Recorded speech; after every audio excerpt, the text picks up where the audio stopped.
Dharma insuperable, penetrante y perfecto, rara vez se encuentra incluso en 100.000 millones de kalpas, pudiendo verlo, escucharlo, recordarlo y aceptarlo, me comprometo a probar la verdad de las palabras del Tathagata.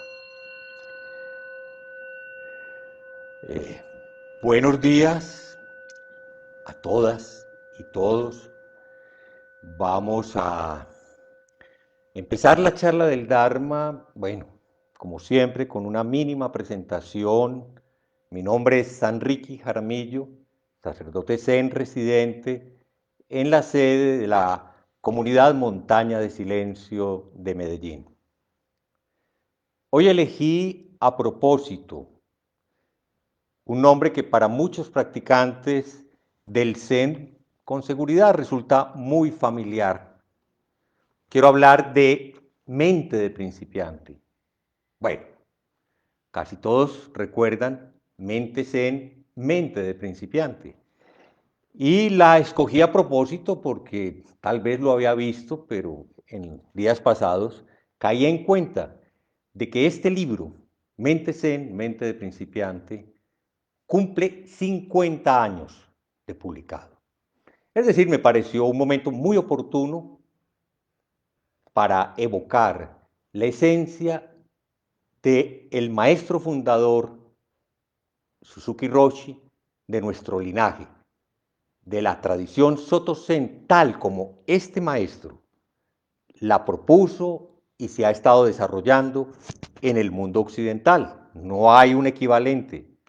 En Japón esto sucedió porque históricamente, fenómeno que ocurrió en el siglo XX, Suzuki Roshi fue quizás el primer maestro japonés que después de instalarse en un país occidental, en este caso los Estados Unidos, en la costa oeste, específicamente en la ciudad de San Francisco, en el año de 1959, en razón de su sencillez, en razón de su humanidad, en razón de su compromiso irrestricto con el Dharma, en razón de su capacidad comunicativa, de conversar con diferentes actores desconocidos de otra cultura.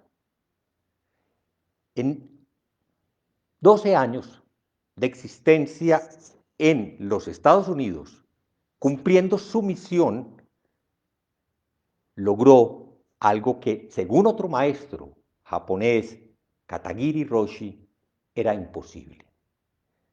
Y él decía, era tan difícil que eso sucediese como si hubiéramos traído una hermosísima flor del Japón, flor no más, y lo hubiéramos puesto sobre una roca. Y por obra y gracia de un misterio indescriptible, esa flor hubiera echado raíces, hubiera penetrado profundamente en la tierra americana y se hubiera reproducido. Según Katagiri Roshi, esa fue la gracia del maestro Suzuki Roshi. Logró en la corta misión de 12 años que una cultura totalmente extraña a la cultura japonesa asimilara la esencia de esta práctica. Y la esencia de esta práctica, aunque para el que se acerca por primera vez puede parecer compleja, palabras raras, empezando por la palabra Dharma, Roshi, muchas otras palabras en sánscrito o en japonés, y unas enseñanzas que las empiezan a nombrar y que parecen pues un poco misteriosas, simplemente porque no las hemos oído, las cuatro nobles verdades, el óctuple noble sendero, el Satori, el Kensho, el Shikantaza, qué sé yo, un montón de cosas exóticas, efectivamente, un poco extrañas, pero que poco a poco, dada la misma sencillez con que el maestro Shunryu Suzuki Roshi y otros grandes maestros del Zen la empezaron a ofrecer a culturas que vivían un momento crítico. ¿Qué fue el siglo XX? Podríamos decir muchas cosas del siglo XX, pero imposible pues, olvidar dos esenciales, dos guerras mundiales que produjeron cientos de millones de muertos, que arrasaron pueblos enteros, que mostraron la capacidad humana de producir lo peor que el ser humano es capaz de hacerle a los otros seres humanos y al planeta entero. Y de hecho, la historia contada por los ganadores, porque en este caso es la historia que contamos los que sucedemos a los que ganaron, pues no puede considerarse una historia propiamente edificante, que justamente un país como los Estados Unidos, con un pueblo derrotado militarmente como era el pueblo japonés, se haya dado el lujo de ensayar dos bombas atómicas justamente sobre civiles indefensos en dos ciudades, Hiroshima y Nagasaki, en un instante arrasaron con la vida de todos los seres vivientes que estaban en el foco de la explosión. Eso es una vergüenza de la que Occidente no se arrepiente todavía, porque se considera que era el sello necesario para proponer otras formas de poder, de las cuales ahora, obviamente, la humanidad cruje, tiembla, pensando en las consecuencias. Ese fue el siglo XX, el siglo del desarrollo tecnológico más pomposo que ha tenido la humanidad. Pues ya habíamos empezado a volar, pero fue el año que nos vio volar por todas partes, incluso nos vio volar hasta la luna. Fue el año, el siglo, perdón, en el que se desarrolló toda la capacidad cognitiva alrededor de la información y vimos aparecer ciencias que desarrollaron sofisticaciones que ahora nos permiten hablar, sí, la informática, la cibernética, como una gran red, como si unas arañas vertiginosas hubieran tejido la trama del mundo y todos estamos atrapados ahí. Sí, eso lo vimos. Vimos los grandes desarrollos en la medicina, cómo un órgano de una persona se podía poner en otra persona y darle vida. Y nos sentimos felices de ver eso. Y vimos la televisión y la magia de la televisión en mi niñez era realmente como un acto de predigitación, una cajita se prendía, hacía rayitas y de pronto ¡pum!, aparecía una persona y ¡guau!, todo el mundo gritaba. Sí, ya, eso nos da risa, pero pues en esa época era encantador, hablo de 1957, 58, cuando llegó la televisión a Colombia, a mí me tocó, siendo un niño, y muchas otras cosas, fue un siglo prodigioso, pero al mismo tiempo era un siglo que producía una gran sensación de sufrimiento, de carencia de significado. Un siglo en el que se habló de una corriente filosófica que se llamó existencialista, de unas generaciones de artistas y de creadores desencantados como los beat o los nadaístas en nuestro país, con el surgimiento de unas guerras de guerrillas porque el poder solo parecía posible a través de la destrucción masiva, todavía algunos lo siguen creyendo, el superdesarrollo de la industria y la progresiva acumulación del mugre, de la basura humana. El aire de nuestras ciudades cada vez es más complicado.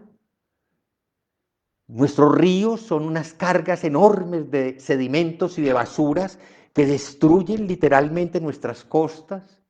El plástico que consumimos día a día llena el mundo entero, los océanos enteros. Y una sensación de que algo grave está pasando nos llegó hasta este siglo y empezamos el siglo XXI con el miedo. Las torres de Nueva York ¡pah!, estallan en tiempo presente, las vemos por televisión, horrorizados de que algo así pueda estar pasando. Y aunque no ha vuelto a haber una guerra mundial, hay un montón de guerras sucias. Todos sabemos que no hay ninguna guerra que tenga una explicación limpia. Todas son decisiones políticas sucias, corruptas, y se siguen haciendo. Y bueno, 2020, y llega esta pandemia, paramos y nos preguntamos, ¿para dónde vamos? ¿Cuál es el mundo y cuál es la forma de habitar este planeta que queremos? ¿Qué es nuestra responsabilidad como seres humanos en lo que está ocurriendo? Porque lo primero es que no podemos seguir escondiéndonos.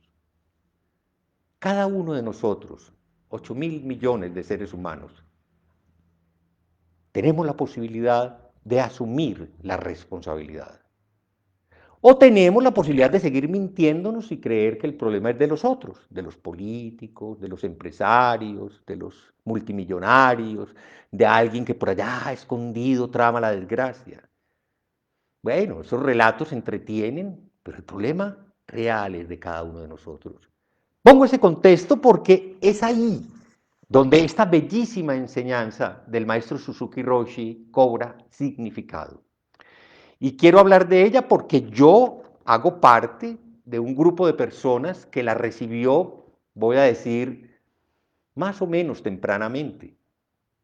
El maestro Suzuki Roshi, como les conté, vivió hasta el año 1971, murió bellamente el 8 de diciembre del año de 1971, en medio de una ceremonia, de un retiro que se llama el Rohatsu, que los que practicamos la tradición Zen ofrecemos como homenaje a la iluminación del Buda. En ese momento, como si él hubiera programado el acompañamiento a sus discípulos, cuando 150 de sus discípulos estaban sentados en Zazen, el maestro Suzuki Roshi, como se dice bellamente en inglés, passed away. Siguió su camino. Murió y no murió. Su enseñanza está aquí viva y su libro tiene frases que cada que uno las toca, algo internamente se renueva, se refresca.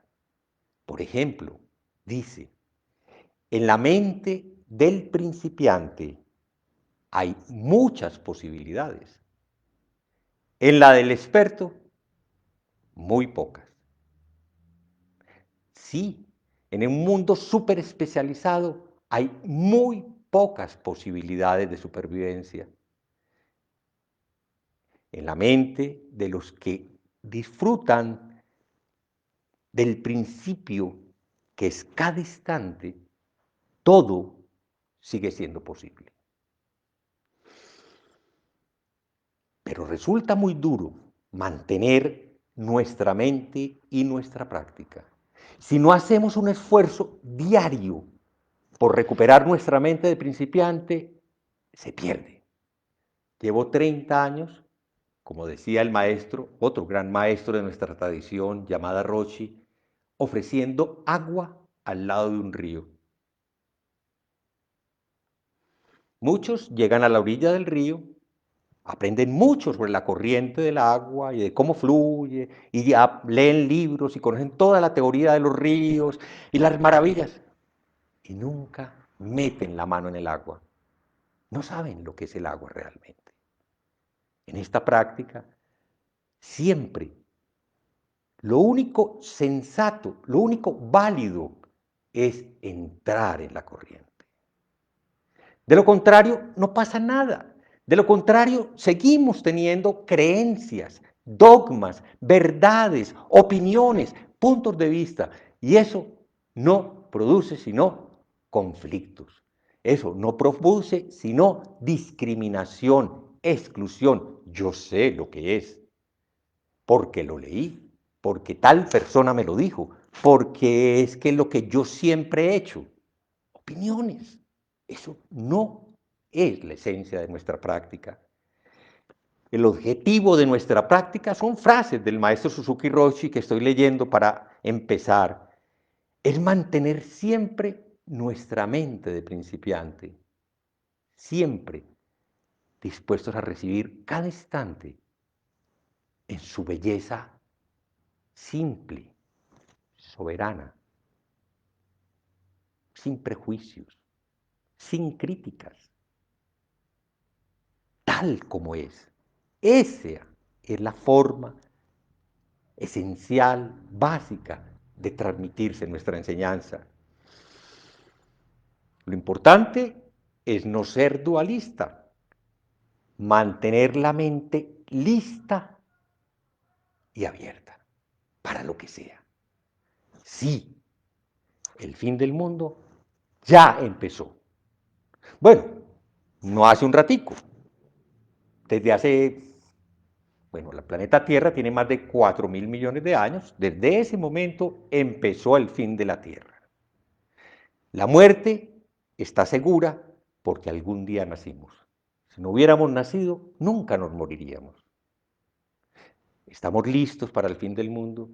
¿Estamos listos y abiertos para nuestra propia muerte, suceda cuando suceda? ¿O todavía tenemos cositas que hacer? ¿O todavía tenemos muchas preocupaciones porque tal y tal? La muerte no nos da tiempo. Cuando llegue, se acabó. Y estar listo es estar abierto al momento presente. Ahora, aquí, en este momento, si estamos listos, lo que no quiere decir pensar en la muerte, si sucede la muerte, la aceptamos. Si no estamos listos, si estamos distraídos, aferrados a algo, claro, sucede lo que siempre vemos. Nos puede el miedo a la muerte y sufrimos al momento de morir. Si discriminas demasiado, te limitas. Si eres demasiado exigente o avaro, tu mente no es rica ni autosuficiente y violamos todos los preceptos. En el momento en que nuestra mente se vuelve codiciosa, en que ambiciona unas metas específicas, incluso metas espirituales, somos capaces de violar los preceptos. Mentimos, agredimos, abusamos de mil maneras del mundo, juzgamos, criticamos, etcétera, etcétera, etcétera.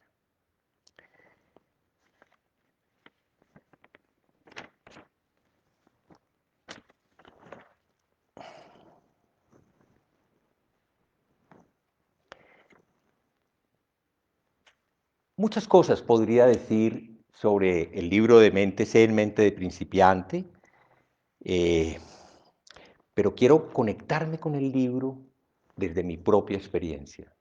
Quiero compartirles porque un poco mi responsabilidad en este lugar es hacer que la flor de la que en algún momento también sentí el desafío que Suzuki Roshi llevó a California crezca aquí en Medellín, en Colombia, nace de mi encuentro justamente con la enseñanza del maestro Suzuki Roshi. En el año 1976, 5 años después de la muerte de Suzuki Roshi, a quien yo no conocía, estuve viviendo un año en la Sierra Nevada de Santa Marta. En ese momento tenía 20 años de edad y lo que me interesaba era lo que suponía la sabiduría ancestral de nuestros indígenas. Pedí humildemente ser recibido en la cultura aruaca como aprendiz de supuestamente esa sabiduría y reconozco que fui tratado con mucha bondad y que tuve la oportunidad de establecer amistades muy profundas que han tenido un peso muy grande en mi vida.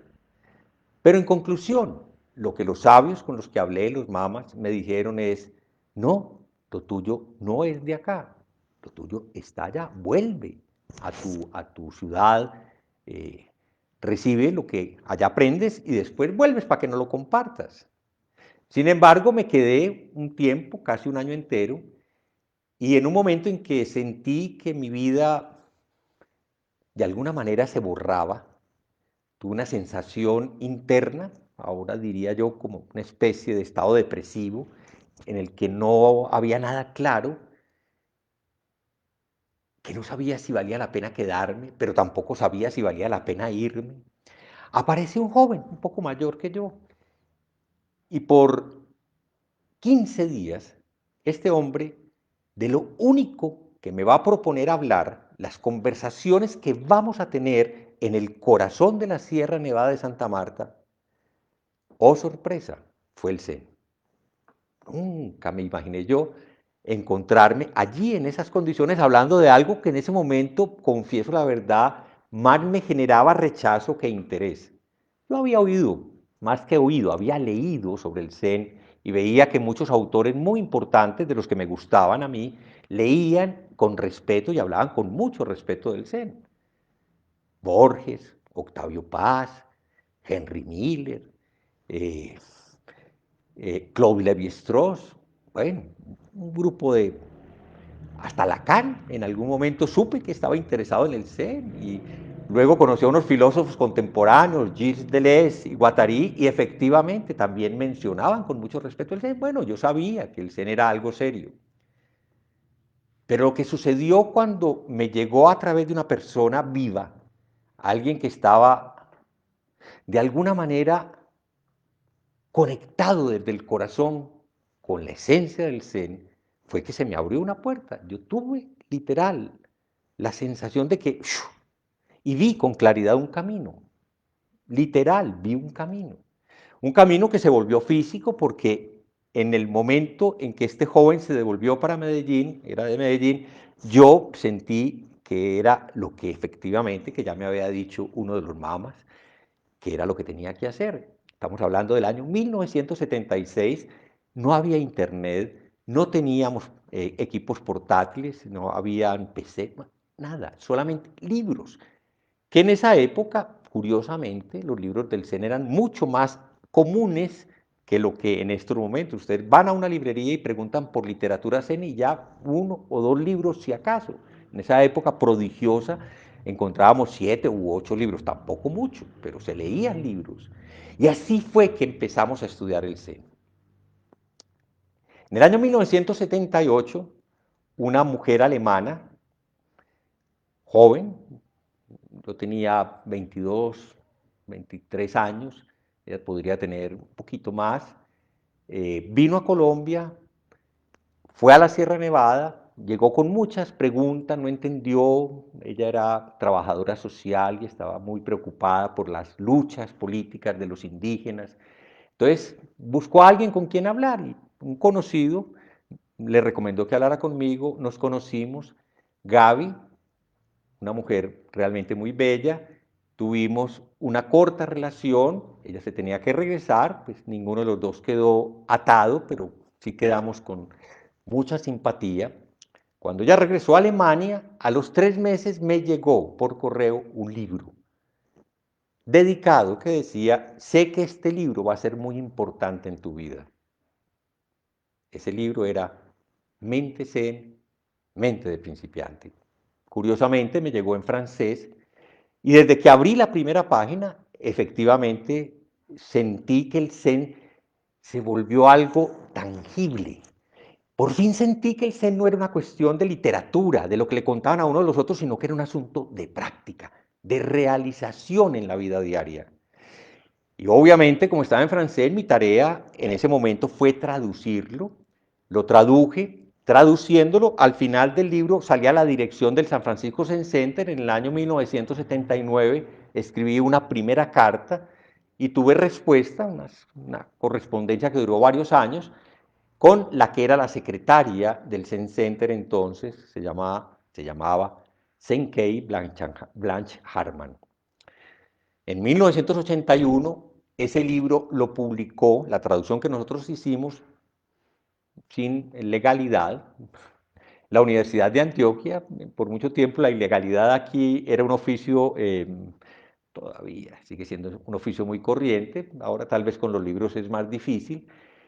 Y lo sorprendente de ese librito, muy mal copiado, con muchos errores, es que desde el año 1981 para nuestro medio fue un bestseller. Se le hicieron 3 reediciones que se agotaban de inmediato, se sacaban 1000 ejemplares, pues en ese momento, les confieso, era demasiado.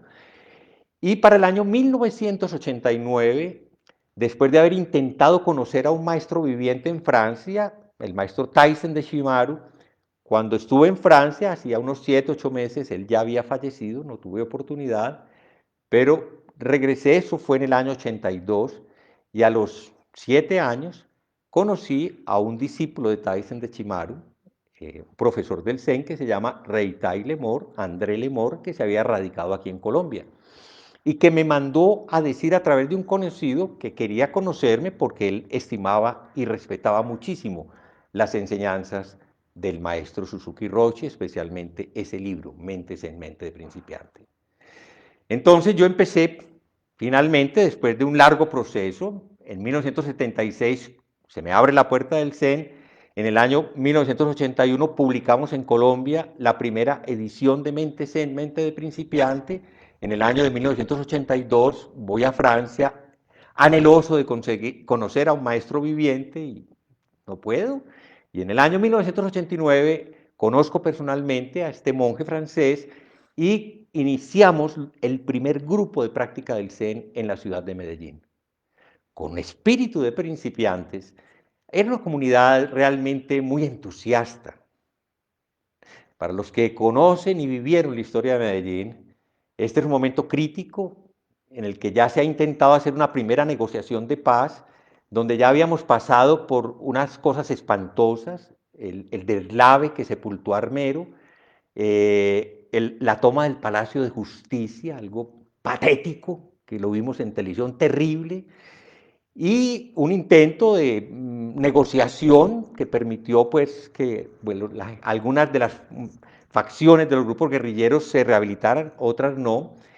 Y para el año 1990 estamos nosotros consolidando un grupo de práctica y estamos viviendo a un Medellín y a una Colombia que estalla. En la época del narcoterrorismo, y esta ciudad se estremeció con la cantidad de crímenes y de carros bomba, lo mismo que Bogotá y otras partes del país, donde la guerra de los narcotraficantes, especialmente de Pablo Escobar, hicieron estremecer el país. Mientras la ciudad se estremecía, nosotros aprendíamos la bondad de simplemente sentarnos, de estar en la postura de Sacén. Y creo que para mí y para muchas de las personas con las que compartí ese momento, esto fue realmente cultivar una semilla muy profunda. Pasaron 20 años, yo apoyé y hice parte del desarrollo del grupo que formó este monje francés, que se conoce como la Fundación para Vivir el Zen, pero en el año 2009 algo no marchaba en esta comunidad. Para resumir, voy a decir que las preguntas que a mí me acosaban en ese momento eran alrededor de la compasión. Era un grupo en el que entendíamos, aprendíamos, hablábamos y sabíamos aparentemente muchas cosas esenciales del Zen, pero como técnica de enseñanza había una barrera que impedía cualquier conversación con los actores del budismo que en el país en ese momento se estaban conformando. Aquí ya se habían conformado grupos de budismo tibetano, de varias tradiciones, especialmente una tradición que se llama el Vajrayana, se había desarrollado. El Dalai Lama nos había visitado, hay un grupo grande y muy importante de seguidores del Dalai Lama, y otras tradiciones zen habían empezado también a desarrollarse. Sin embargo, este grupo había decidido ser, yo he dicho la palabra solipsista, sí, puede ser dura, pero en realidad cuando uno se encierra alrededor de lo que piensa que es correcto, se vuelve solipsista. No queríamos saber nada de los demás. por más interesantes y buenos que fueran, no se quería. Por otro lado, la experiencia de nuestra comunidad hacía que mucha gente que empezaba la práctica se alejaba con una sensación de no ser apto, de no haber dado la talla, y de alguna manera los dejábamos ir o los rechazábamos. Es decir, yo me preguntaba, ¿eso es compasivo? Y efectivamente, ese año, el 2009, yo sentí que mi relación se empezó a resquebrajar. Fuera de eso, había una preocupación también urgente en mi búsqueda que tenía que ver con una práctica que yo aparentemente no había visto en lo que había recibido, y era la práctica de la atención plena, del vipassana. No entendía muy bien cuál era la diferencia, simplemente había descubierto que había un maestro zen que se llama Thich Nhat Hanh y que su enseñanza siempre habla de la atención plena, y yo decía, qué extraño, ¿y por qué en el zen que yo conozco japonés esto no está aparente? De esto no se habla. Y yo quería entender qué pasaba con eso. Entonces, eso más lo otro de la compasión creó las condiciones suficientes para que yo tomara la decisión de separarme de la enseñanza del que fue mi maestro por 20 años. Y en el año 2011 me separé, estaba viviendo en un lugar que tampoco pudo florecer, que se pretendía un centro de prácticas, como una especie de monasterio en Cundinamarca, en Cachipay. Entonces me quedé un tiempo en Bogotá y finalmente volví a donde tenía que estar, volví a Medellín. Y en Medellín encontré un grupo de mis antiguos compañeros que me propusieron volver a practicar juntos. Entonces, a finales de ese año, en un taller de pintura y de escultura de una practicante de Soraya, se empezó a reunir el grupo una vez a la semana.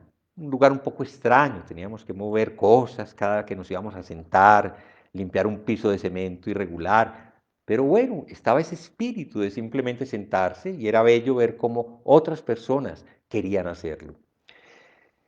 En ese momento llegó la que iba a ser mi compañera desde el año 2011 hasta el año 2017, Catalina, y con ella apareció parte de la respuesta que yo estaba buscando.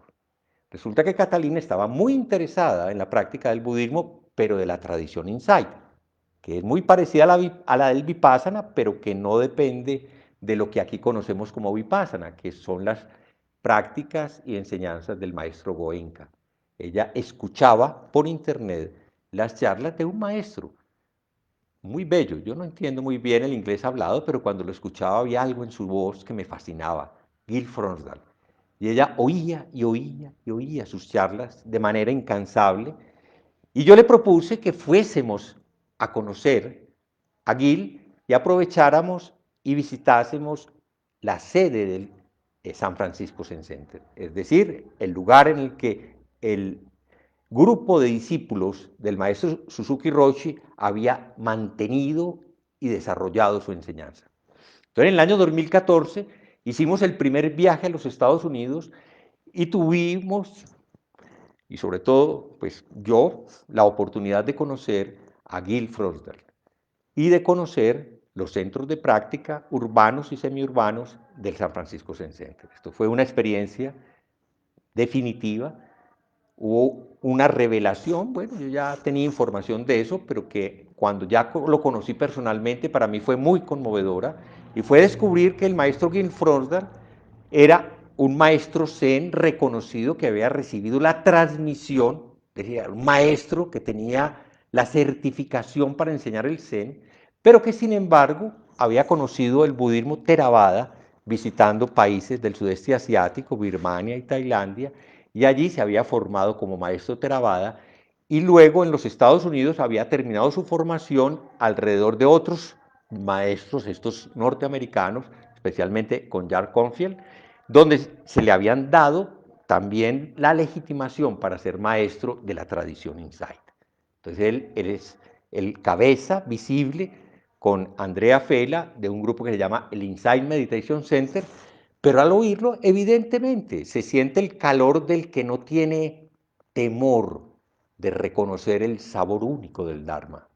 Eso fue lo más impactante, sentarme en una sala con unas formas diferentes a las propias del Zen, donde estábamos practicantes de muchas tradiciones budistas y donde nadie se preguntaba y en qué somos y en qué no somos iguales, sino todo el mundo sentía el sabor único del Dharma.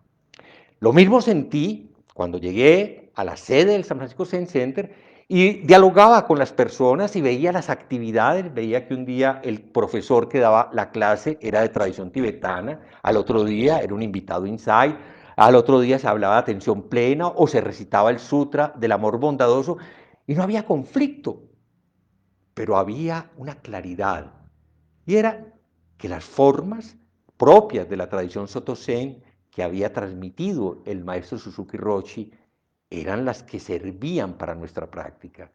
De modo que en ese 2014 para mí fue muy claro, yo había abandonado a mi maestro sin saber qué camino coger. Al llegar allí supe que ya no había mucho que dudar, había regresado a la casa como el hijo pródigo de la que me había ido sin saber. Entonces empezamos un proceso en el 2014 para vincularnos a ambas comunidades y eso es la historia de por qué nosotros aquí somos comunidad Zen Insight. Catalina sigue siendo discípula de Gil Fronsdal, yo sigo siendo discípulo de la tradición Soto Zen y estoy en formación como sacerdote y recibí mi ordenación como sacerdote Zen de un maestro joven reconocido que es Jirrio Dussman Beiler, y con él estamos tratando de que nuestra comunidad Zen crezca abrazando a un hermano poderoso que es la tradición Insight. Pocas personas sienten esta hermandad y yo sé que es difícil convencer a otros de las emociones que a mí y a Catalina nos mueven a mantener esta unidad, esta intimidad, esta inseparabilidad. Pero confío como homenaje también al maestro Suzuki Roshi, que bellamente decía que el Zen era una enseñanza de una práctica hinayana con una filosofía o una enseñanza de tipo mahayana. La verdad, cuando yo leí por primera vez eso me quedé encogido. Yo no sabía a qué se refería. Con el tiempo he ido entendiendo claramente. Nosotros no hablamos de atención plena. Nosotros practicamos atención plena. El Zen no tiene que hacer el recorrido que en las tradiciones Insight se invita a hacer para lograr practicar la atención plena con los 4 fundamentos y el desplegamiento de una práctica sistemática de observación de cada uno de estos aspectos, porque en la vida del Zen todo está hecho para practicar atención plena. Como un antiguo maestro de nuestra tradición lo decía bellamente en un haiku de 17 sílabas. Atención es atención, atención, atención, atención. No hay un instante que perder. Cada instante es nuevo y cuando lo recibimos estamos con una mente de principiante. Esa es nuestra práctica. No practicamos para lograr un estado especial. La iluminación no es un momento maravilloso como el que sucede después de tomarse una dosis de LSD. No es un estallido en la mente de algo que no conocemos. La iluminación es algo que está aquí ya, en cada uno de nosotros. Esa es la mente del principiante.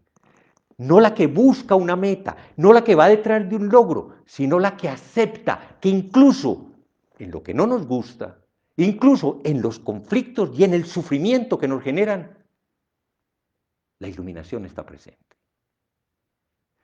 Porque la mente que discrimina quiere apartar lo que no le gusta y quiere quedarse solamente con lo que le parece bueno, placentero y rico. Y esto lo quiere quitar. La mente del Buda abarca todo. Acepta que todo se presente, porque el sufrimiento dura porque lo rechazamos. Cuando el sufrimiento tiene espacio, pasa, pasa, no se queda, se transforma. Y esa es la liberación de la que hablamos en nuestra enseñanza. Es aprender a vivir en lo que está cambiando instante tras instante. Esa es la verdadera liberación.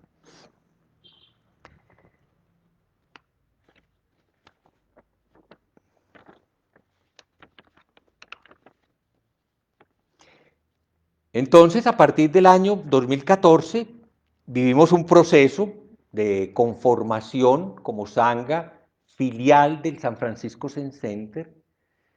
En esa época ya habíamos empezado a practicar en diferentes lugares. En el 2011, como les conté, en el taller de Soraya, que era artista.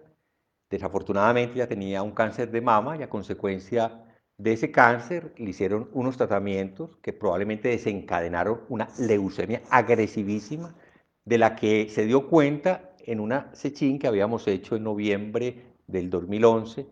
Me llamó a quejarse que estábamos aburridas porque a consecuencia de la sentada se había llenado de morados. Y yo sí le dije, no, Soraya, eso no produce morados. Lo que tú tienes es otra cosa. Otra cosa era que tenía ya un problema de coagulación porque sus plaquetas se habían caído al piso y efectivamente en menos de un mes falleció. Bueno, Soraya nos empujó, su energía hizo que el grupo buscara caminos, practicamos en apartamentos por un par de años, ¿no? Como 3 o 4 años más, en donde yo vivía con Catalina. Allí la sala se convirtió en un sendo, hasta que no cabíamos, literalmente era imposible, la gente llegaba a practicar y la teníamos que sentar en los corredores del apartamento. Entonces buscamos un sitio complementario. Lo primero que sucedió en el 2015 fue que alquilamos un espacio bellísimo en el campo, en Santa Elena, en Mano de Oso. Fue un lugar prodigioso. Mi compañero Sogan tuvo oportunidad de disfrutarlo al máximo. El resto de la comunidad, desgraciadamente, desaprovechó la oportunidad que se le ofreció porque era realmente un sitio encantador, único para la práctica. Del 2015 al 2017 mantuvimos este lugar y seguíamos practicando en el apartamento. A finales del 2016, Catalina, que quería poner un negocio, alquiló un espacio y brevemente estuvimos en un saloncito muy cómodo en el lugar que ella había alquilado para su negocio. Y cuando yo en el 2016 estuve en un retiro, en un ango, lo que llamamos nosotros un periodo de práctica en Tasajara, todo el tiempo sentía literalmente que pisaba donde había pisado Suzuki Roshi. Yo sentía que cada lugar podía tener su huella. Y vine convencido de la necesidad de crear las condiciones como él lo hizo en San Francisco para que la práctica y su enseñanza se hiciera posible. Entonces, de una manera un poco abrupta, mi personalidad es arrolladora, a veces de manera negativa, eh, moví todo para que eso fuera posible. Entonces, entregamos el bellísimo lugar de Mano de Oso, que era pues un lugar poco usado, y alquilamos esta casa donde estamos ahora con la idea de tener un espacio para que una comunidad residencial se diera.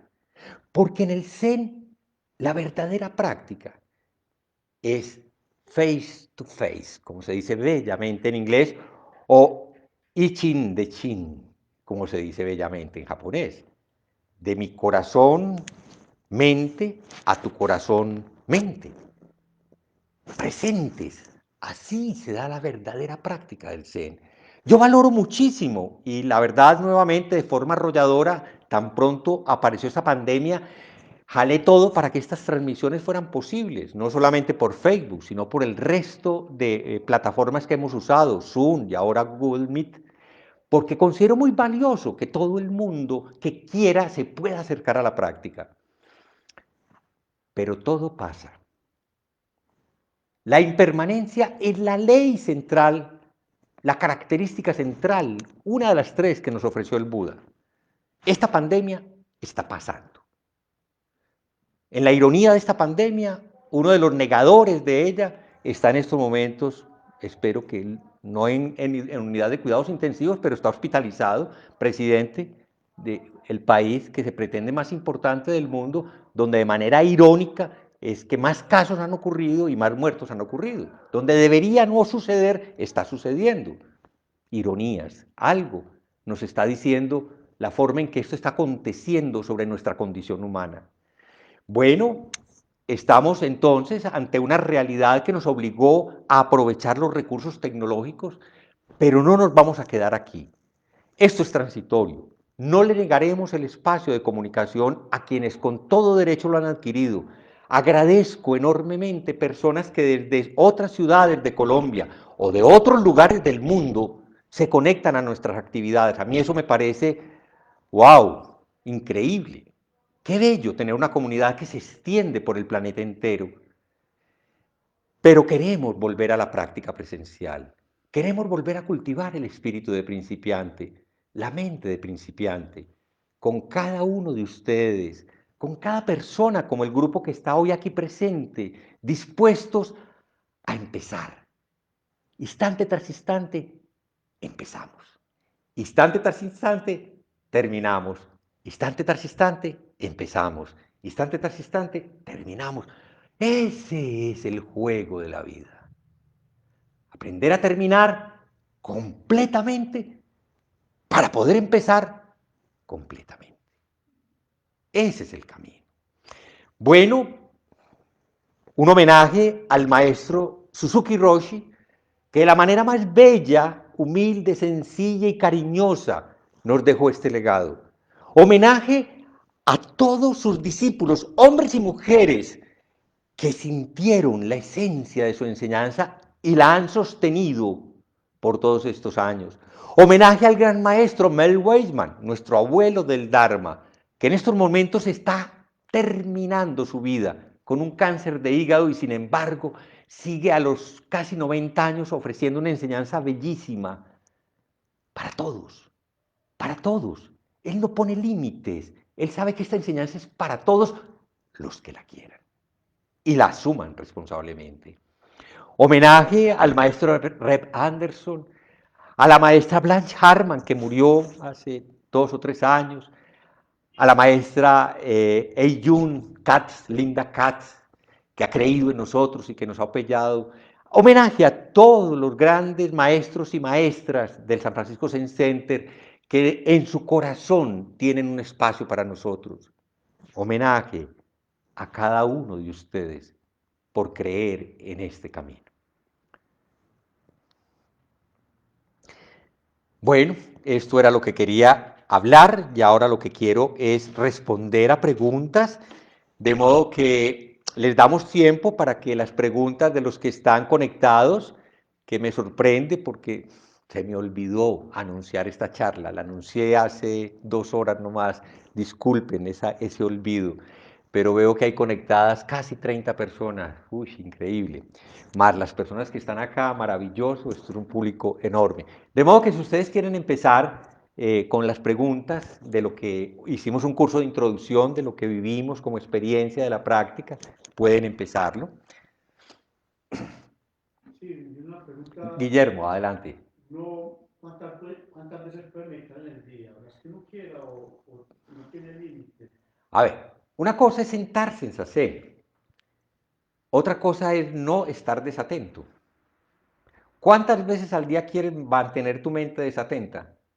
Pues ninguna, hasta Ok, cierto punto. entonces no hay ningún momento para la distracción. Preocúpate para que tu mente esté atenta. Cada momento de la vida es un momento para recordar que estamos aquí y recibir lo que se presenta. Pero ya la práctica formal de Zazen, que requiere un cojín mínimo o una banquetica como la que usaste ahora, un espacio donde haya el mayor silencio posible, una luz suave que no encandile, de pronto el apoyo de unos compañeros y compañeras como las que hay aquí que nos estimulan a la práctica, bueno, eso se hace de acuerdo a tus posibilidades. Puedes hacerlo una vez a la semana, Puedes hacerlo una vez cada 15 días y eso está bien, aquí, en el centro. En tu casa, ¿tienes posibilidad de crear un espacio para practicar? Ok, entonces tú haces un pequeño nicho donde le adviertes a tu compañía, esposa, hijos o personas con quienes vivas, a estas horas yo les pido que haya silencio. Por favor, apaguen la televisión, el radio, la música, no hablen duro, si es posible. O si no, tómate tú la responsabilidad, levántate antes que todos. Porque es la única manera de tener silencio en las casas. Se levanta una hora antes y tú tienes un resto de tiempo en el que nadie con seguridad te va a molestar. Pero necesariamente tiene que haber silencio. Muchas veces el ruido no impide también la meditación. No, aquí en este lugar mantenemos el ruido suficiente. Cuando menos pensamos, nos ofrecen aguacates. ¿Qué hubo? ¿Qué hubo? Pasa el carro del circular y acelera, la moto. La gente conversa. No, practicamos con lo que haya. Pero sí es bueno buscar un sitio lo menos ruidoso. Y si estás en tu casa y quieres, pues hay gente que para evitar cuando hay mucho ruido, pues usa unos taponcitos como para que no sea muy molesto. Pero sí es muy bonito. El día que practiques en la naturaleza, Chogan te puede contar de esa experiencia, de lo que es practicar en un lugar como Mano Dioso. Pues yo creo que hay diferencia, ¿o no, Chogan? Sí, hay diferencia, claro. Eso es otra cosa. No, apreciamos. Oye, ese es un ruido de un carro que tiene un motor a explosión, porque usa hidrocarburos. Un carro que tenga un motor eléctrico no suena así. Estamos en una generación que va a ver el cambio. Ya en Estados Unidos y en Europa hay muchas personas que tienen carros eléctricos. El ruido de las ciudades va a ser totalmente diferente. El 80% o más del ruido de la ciudad es producto de los motores de explosión, de combustión. Entonces, añoro yo por ese lugar al que podríamos llegar si sobrevivimos, pues porque sí, se nos vienen pruebas duras, en el que volveremos a andar despacio. Estamos aprendiendo a andar en bicicleta porque en Finlandia y en los países ya lo hacían más a menudo que acá. Estamos aprendiendo a caminar en las ciudades, que era algo que se podía hacer antes, pero se están creando otra vez las vías para hacerlo. Estamos aprendiendo a andar despacio, a bajarle el ritmo frenético. Entonces eso nos va a traer un poquito más de calma y quizás nuestras ciudades nuevamente sean lugares tranquilos. Estoy seguro de que con que reduzcamos un poquito el ruido de los motores, ya aquí en este centro vamos a estar muy bien. Yo creo que la gente tiene que aprender a hablar más suavecito. Yo grito mucho, entonces yo tengo que hablar suavecito. Poquito a poquito aprendemos. Pero que sí. Pero sí es bueno el silencio. Yo creo que le añade una cualidad muy bella a todo. Nos da la oportunidad de oír. Mire, cuando yo tenía 15 años, como cualquier adolescente, quise ir a discotecas. No fui capaz. Me parecía terrible que para hablar con una persona que estaba a 1 metro de distancia mía tuviera que gritar. A los 5 minutos yo estaba afuera, con una sensación de dolor. A mí me dolían los oídos, los tímpanos. Yo no sé si a todo el mundo, o es que eso se le olvida, pero me parece aterrador. Un concierto con los parlantes habitual, no, eso no es para mí. Ese no es el mundo que yo elegí. Me parece muy interesante el efecto de la música, porque eso da una sensación muy chévere, pero, ay, Dios, mejor suavecito. Ok, cualquier pregunta, si hay alguna en el chat. Sí. Carlos Posada, ¿cuál es Carlos. la relación entre su profesión médica y la práctica del budismo? Toda y ninguna, Carlos. Pero mira, yo descubrí con el tiempo una cosa muy simpática. Medicina. Meditación. Entonces la relación es la mitad, más o menos. Sí, medi. Es decir, la meditación, podríamos decirlo en términos latinos, es un medio, es algo que te acerca a algo. Es una forma de considerar la meditación, algo que te acerca al silencio con el que hablábamos con Guillermo, que no es la ausencia de ruido, es la capacidad de oír completamente. Cuando hay ruido no somos capaces de oír completamente. Entonces la meditación nos ayuda a oír completamente, pero también nos ayuda ¿a qué? A ver completamente, a no estar distraídos, a ver lo que está al frente. Nos permite tocar completamente, es decir, ponernos en contacto real y completo con las formas del mundo, porque nadie dijo que no podíamos tocar, eso lo dicen otras tradiciones. Tocar sin malicia, tocar como toca un niño, con la alegría de descubrir las texturas y las formas del mundo. Tenemos que volver a hacer esa sensación de sentirnos vivos, conectados con lo que existe. Oler completamente, eso sí que no lo sabemos, se nos perdió ya. Ese rasgo animal se nos está volviendo muy escaso, pero también la ciudad nos está haciendo imposible oler completamente, y etcétera. Hay otros sentidos, la conciencia en el budismo. Entonces, sí, mediar es lograr esos contactos, y yo como médico me orienté, yo llamaba a mi consultorio Medicina del Jardín, porque yo me imaginaba que la función del médico más importante era ayudarle al que sufría una enfermedad a descubrir que su verdadera experiencia iba más allá de estar enfermo. Era algo que nacía de una satisfacción y de una conexión con la vida, que incluso le garantizaba que adentro habían fuerzas capaces de reparar y de curar. Poco como lo que sucede con los animales. Cuando tienen una herida, pues ellos no van donde el veterinario. Ellos se quedan quietecitos, saben que no hay que moverse y dan tiempo. A veces se dan un poquito de lengua. Y sin embargo, la mayoría de los animalitos se logran cicatrizar y curar y luego se levantan y vuelven.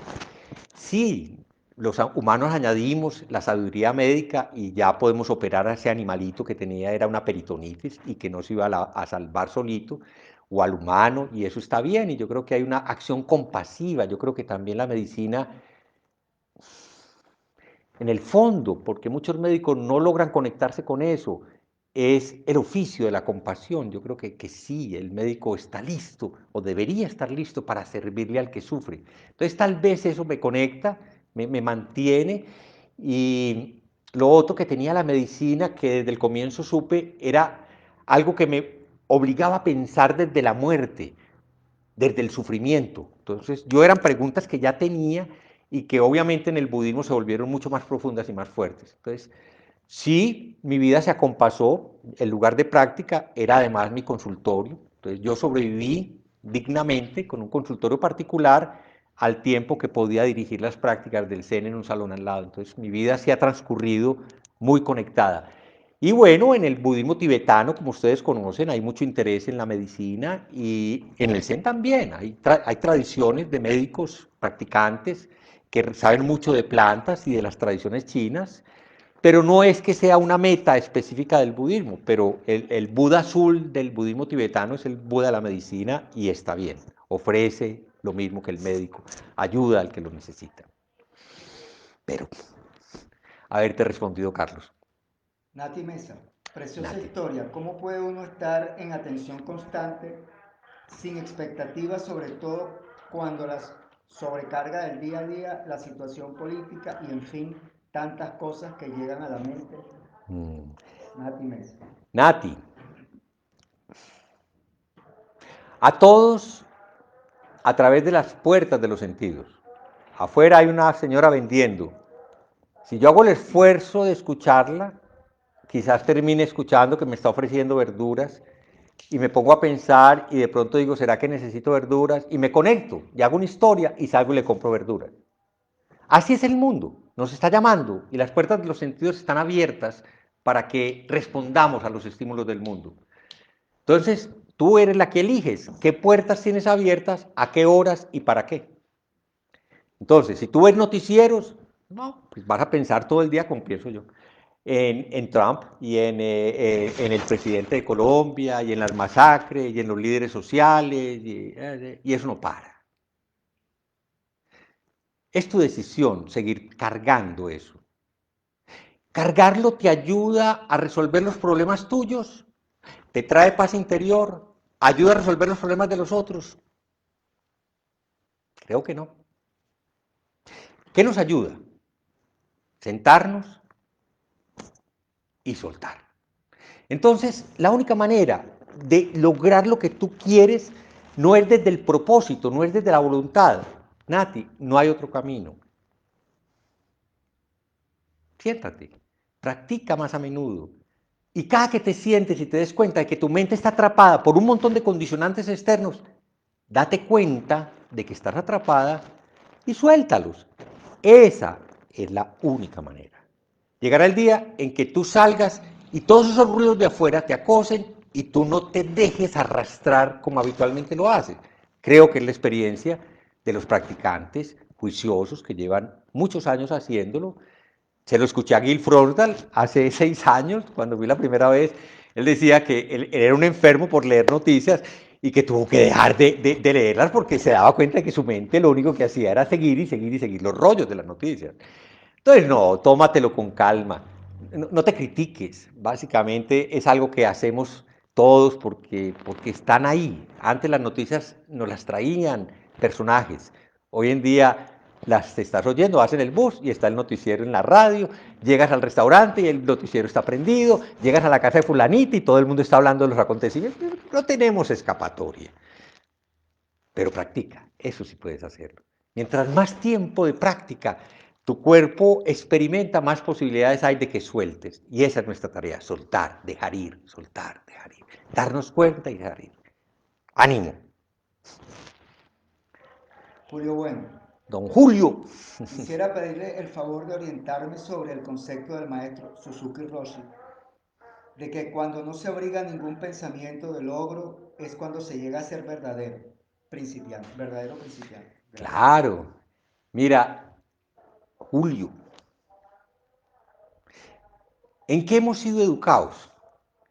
En un verbo que todos conjugamos todo el tiempo, llegar a ser, convertirse en. Desde chiquito, tú debes convertirte en, vas a llegar a ser tal. Esa fue la idea, así nos la vendieron. En esta sociedad, tener un yo, ese yo no tiene sentido si no llega a ser algo. Y básicamente lo que se le entrega es ser un triunfador. Tú tienes que triunfar. Escoge un área donde que puedas competir con los demás para que triunfes. Y eso te lo va a aplaudir tu abuelita, tu mamá, tu novia y todos los que te conocen. Ese es el modelo en el que estamos. No pelees con ese modelo. Es el modelo que recibimos. Pero llegar a ser no es importante. Lo importante es este momento. Y este momento no se recibe desde una visión posesiva. Tú no puedes poseer este momento, ni este, ni este, ni este.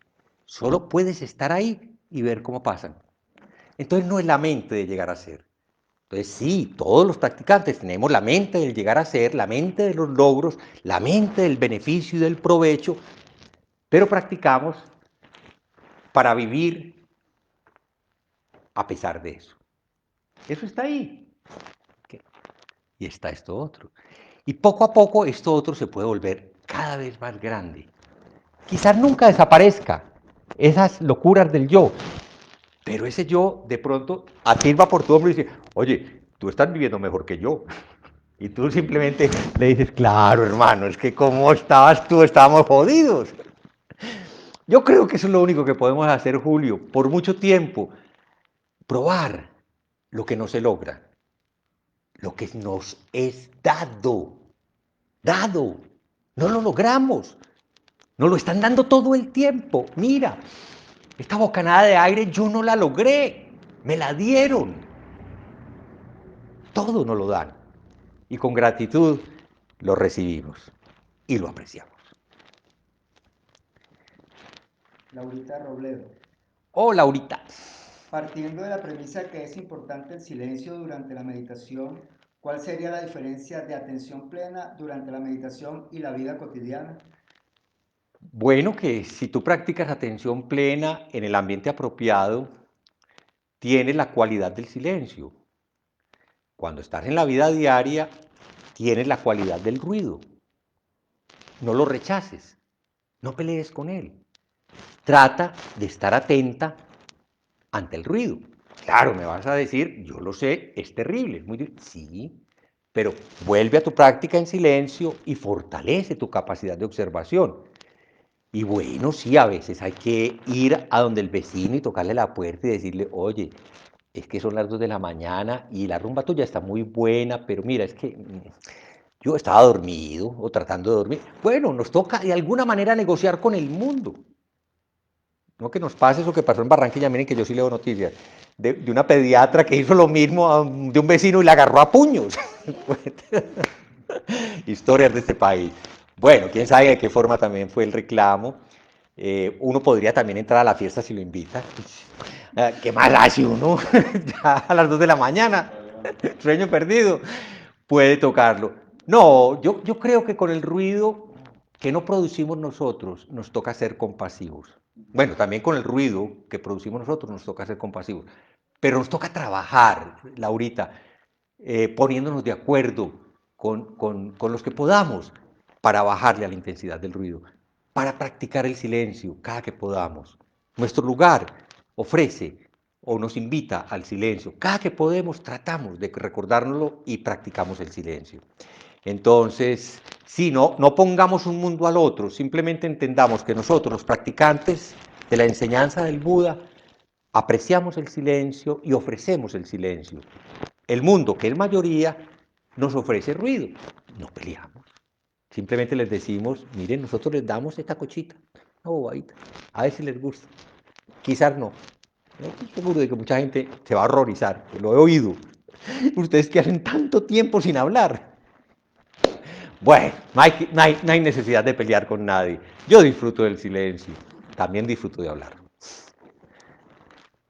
Juan Gonzalo Soto Vélez.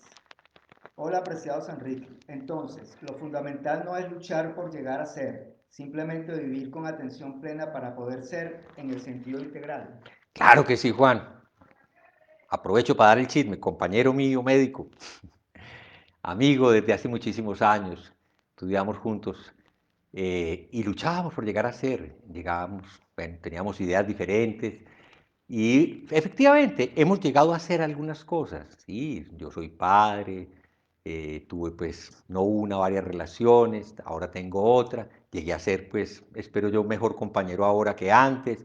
Sí, seguimos trabajando en el llegar a ser, todavía nos preocupan cosas incompletas que no hemos vivido, pero a la edad nuestra, Juan, definitivamente, tal vez es más fácil decir lo que importa, es lo que es esto, estar aquí. Lo que importa es la posibilidad de vivir sin resistencia, con lo que sea, aceptar lo que sea y abrirnos a lo que nos ha resultado difícil, porque nuestra mente discriminativa siempre ha quitado unas cosas y ha querido poner otras. Esa mente es muy fatigosa, produce mucho estrés, mucha angustia. Hoy en día tú puedes salir desprevenidamente a la calle y abierto a lo que suceda, seguramente que tendrás la sabiduría y la bondad suficiente para compartir con lo que te encuentres. Sí, yo creo que nuestra tarea en este momento no es llegar a ser buenos. Nuestra tarea ahora es dejar que la bondad se exprese. Nuestra tarea ahora es dejar que la solidaridad sea lo natural, porque no tenemos que obligarnos a ser solidarios, eso es natural, es la condición natural de la vida. El egoísmo es muy exigente, nos pone en una tarea bastante tensa. Cuando uno tiene el corazón abierto a lo que sucede, uno simplemente hace lo que tiene que hacer. Y estoy seguro de que tú ya tienes suficiente material en el corazón para hacerlo. Ok, de los de aquí presentes, ¿alguna pregunta?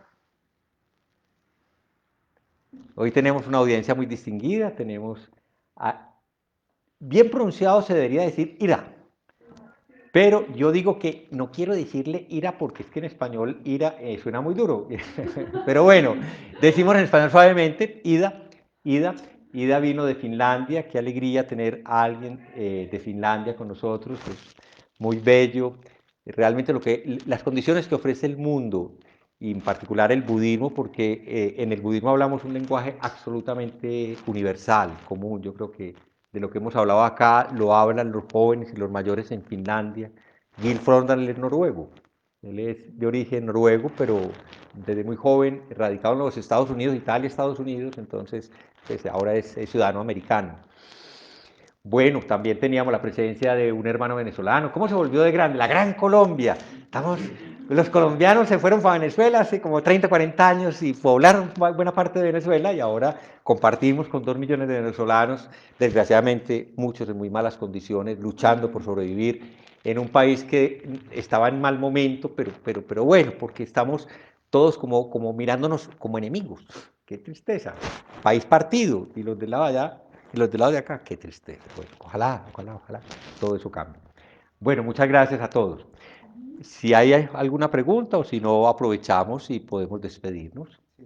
Bueno, vamos entonces a despedirnos. Voy a recitar los versos del final.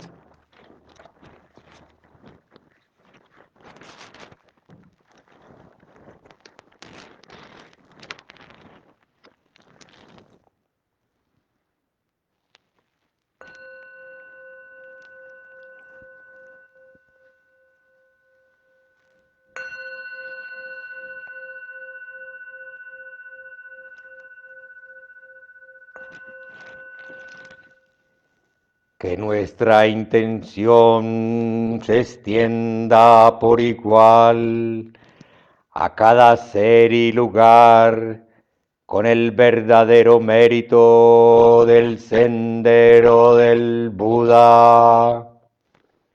Los seres son innumerables, hago el voto de salvarlos.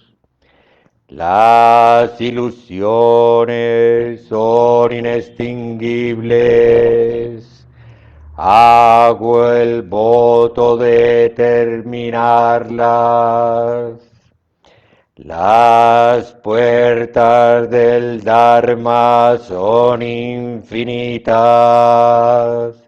hago el voto de atravesarlas. El camino del Buda es inmejorable, hago el voto de realizarlo. Bueno, que disfruten el resto del día. No pierdan la mente de principiante. Ese es el camino.